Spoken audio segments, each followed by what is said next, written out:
Well, joining us is Daniel Kai. Daniel is the owner of KingswaySoft. KingswaySoft is our favorite integration and migration tool. We talked to Charles Lamanna earlier this week about CDS version 2 and how CRM, or Dynamics 365 Customer Engagement, and the CDS are coming together, and also Power Apps. And so gave me a lot of questions about in this new world where we're going, how do integration tools like KingswaySoft, how do you fit in the new world? That's I'm particularly very excited about the CDS and the whole platform innovation. That's a very, very creative and a very brave move from Microsoft side. And from our perspective, I think we very much does not have to do anything. We get access to a new set of business underlying the CDS and the Power Apps. So technically, we have not done anything, but our solution will be ready to run on CDS and the Power Apps. So which give us a pretty good substantial advantage when compared to a different approach. Right. So before, with the original release of the Common Data Service or Common Data Model, you basically couldn't work with it. You couldn't take KingswaySoft and connect it to the CDS. But now that CDS is built on top of XRM, and it's your CDS environment is your Dynamics 365 environment, you'll be able to connect KingswaySoft to it just like you do to your CRM or Dynamics 365 environment right now. Yeah, that's exactly correct. So that means, too, that opens up a whole new world of people who don't use CRM but use CDS for other purposes, or use Power Apps and don't yet use Dynamics 365. You can work with them as well. That's exactly right. We already have a client using Power Apps. They did a migration from Alexa system to Power Apps using our software, and it's live in the past couple of weeks. Okay.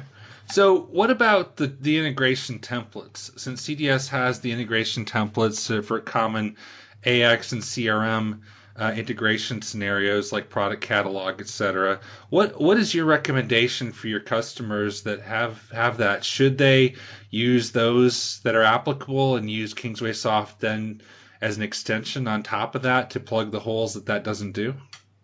The integration template is designed to enable integration between like financial and operation and customer engagement in a way that it's built into the platform. You don't need to do anything. It's there. But our solution is more geared towards integration between Dynamics and virtually anything else.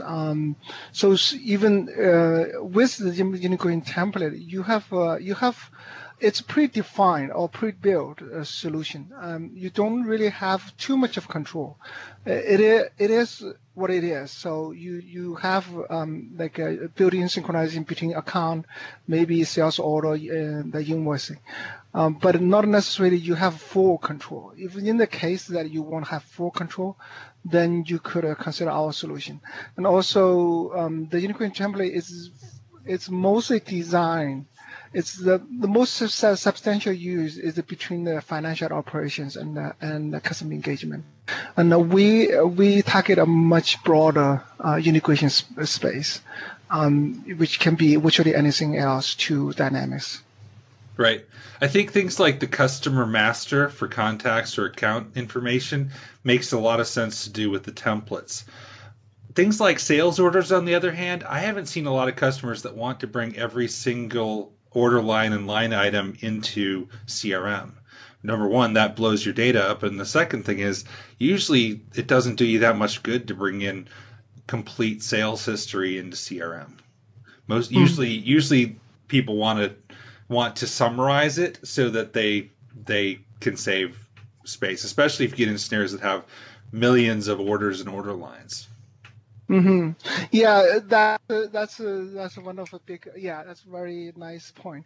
And our solution is we kind of consider ourselves on sitting on top of a SS ETL platform, so you have a much more granular control over which one you want to synchronize, how you want to synchronize, and also including the support for any customer field if those out of box integration template would not actually handle if done correctly. Right. So if you have heavy transformation needs, if you want to, also things like migrating data. If you're migrating data from another system in there, needing to transform it, it sounds like really the T and ETL, the transformation side of it, is one of the key differences. Where if it's moving data to the standard fields and not transforming it, use the templates. But if you need to transform it and change it from its one form to another, using KingswaySoft would be a great way to go. That's correct.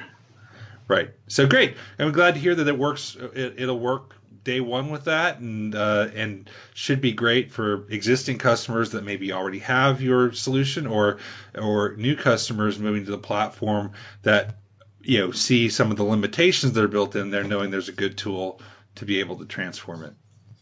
Mm-hmm, exactly.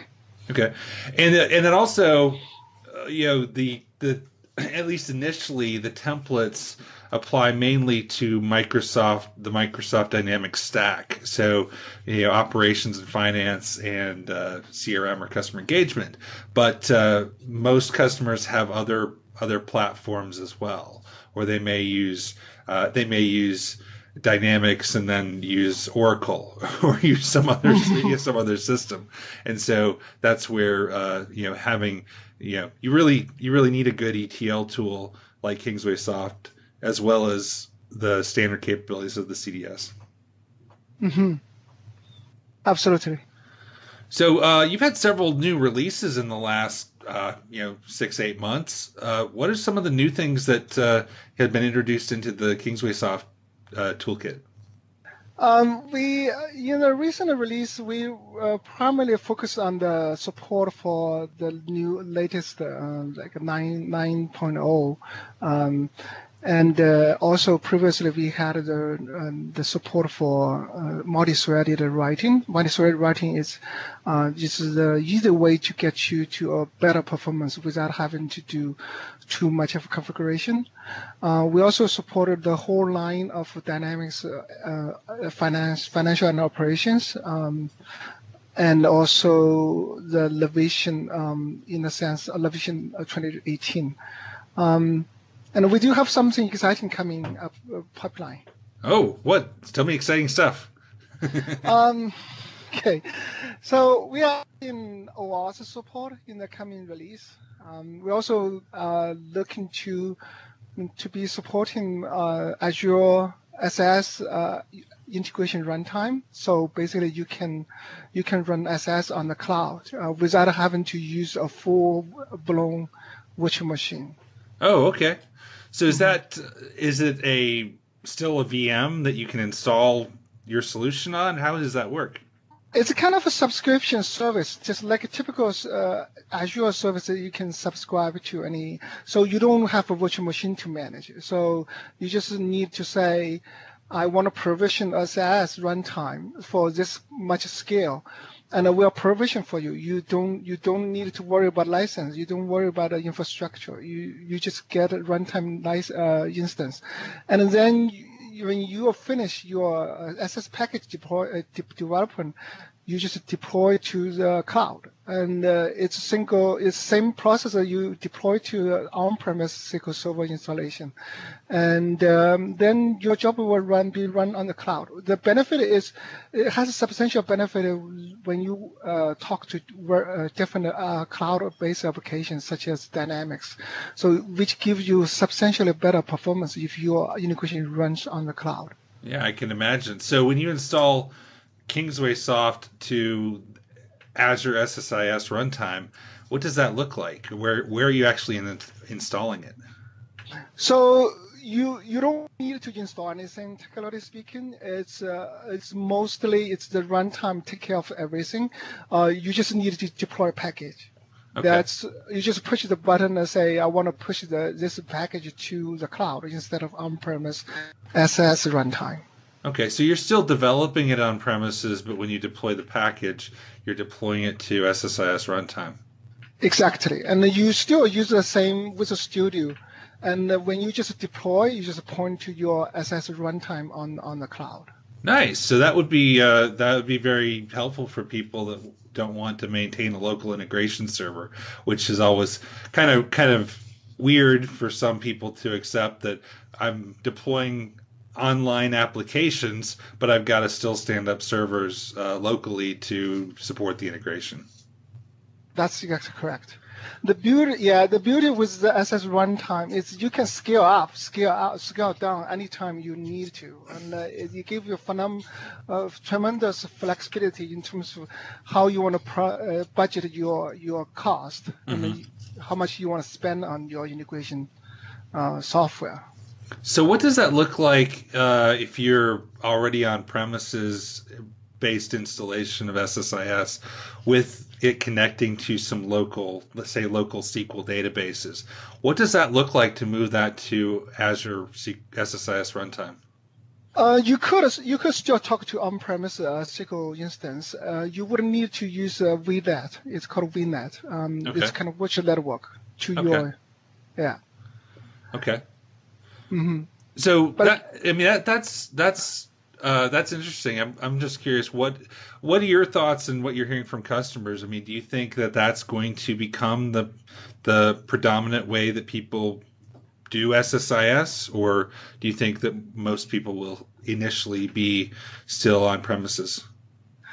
we have a lot of clients started to inquire about this support, and that's huge interest from the broad customer community because this actually not only to save you the infrastructure effort, but also it's more cost effective and it gives you better performance when you run on the cloud. I see there would be a transitioning period of time because initially there will be some hesitation in moving to this direction, but in the long run, you get a much better like infrastructure to support some sophisticated integration situations. Are there any limitations, or does it give you the full capabilities that you get with if you have SSIS integration server running locally? I have not explored too much, but I would imagine there would be some some restriction in terms of like a file system access. Those like maybe may not want to use a file system anymore. You will, in many of our cases, you would probably just move the whole. If you ever that you would use a flat file, you would host that flat file on the cloud. You don't necessarily run on the local file anymore.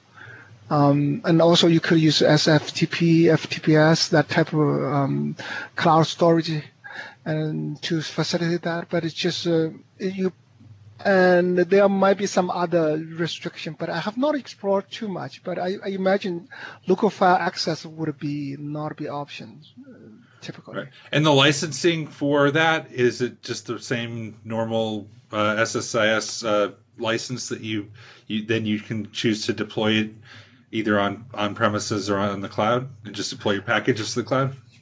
Yeah, the licensing cost would really depend on what kind of scale group you want to provision for your SS. So it's mostly the cloud cost. That would depend on how big like a scale of the SS runtime you want to have, because you could provision like a different number of cores, different number of of memories, those kind of things. So that would play a role in terms of how much it costs for you. Okay, yeah, but especially if you're using Dynamics 365 Online, if you're using the Azure Export Service that we talked about earlier this week on Power BI and more, that this would be a great option. And we've for a long time recommended people that have very intensive migrations or integrations to move it to Azure. This just makes it so much easier. Exactly. Okay. Anything else? Any other bombshell news you want to drop here, Daniel? Yeah, we have a number of things in the pipeline, and we're still working through that. I don't have too much detail I can share right now, but there will be something in the summertime we have a release. Our target is we have a spring release coming, very much almost on the door now. So the next wave of release would be a summer release.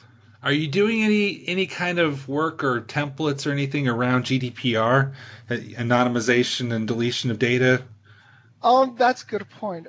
We actually we didn't really write a template or to say, but a kind of when they have the requirement for GDPR compliance, so they could leverage or utilize our software to facilitate some of the requirement.